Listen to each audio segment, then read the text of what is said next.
Para kay Francisco na aming Santo Papa, kay Aldo Berarde na aming obispo, mga pari, diakono, religyoso at religyosa, masigasig nawa nilang gampanan ang misyon ng awa ni Kristo sa pamamagitan ng matatag nilang pananampalataya.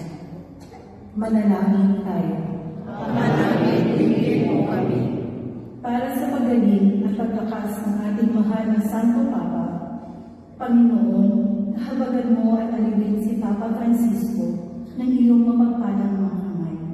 Ibalik ang kanyang kalusugan at panibaguri ng kanyang lakas ng isip, katawan at espiritu.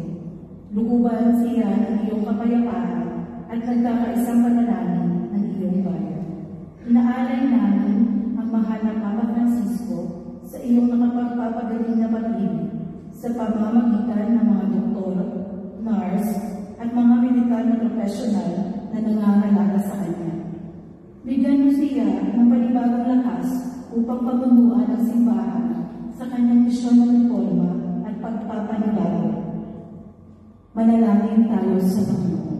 Manalangin mo kami.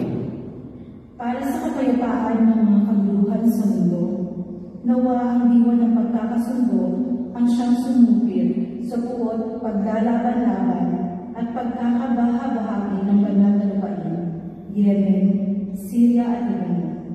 At sa halip na agmas at karahasan, nawa'y nabigyang daan ang mapayapang dialogo at negosasyon sa paglutas ng mga alitan at di pagkakaunawaan. Manalangin tayo. Manalangin mo kami. Panginoon, sa pagbabagong anyo ni Kristo, naway makita namin ang liwanag ng iyong kaluwalhatian. At sa pagdiriwang ng taon ng Jubileo, ay maging mas masigasig kami sa pagbabagong loob at pagdadala ng iyong pag-asa sa mundo. Manalangin tayo. Manalangin mo kami. Para sa mga taong nais na tumalikod sa kanilang makasalanang pamumuhay, matanggap nawa nila ang grasya ng iyong awat habag sa pamamagitan ng pagtanggap ng sakramento ng kumpisala. Manalangin tayo. Manalangin mo kami. Para sa mga katikumen, panindigan nawa nila ang kanilang layunin, itakli ng kasalanan upang matanggap nilang ganap ang buhay at kaligtasang bulod ni Kristo Jesus. Manalangin tayo.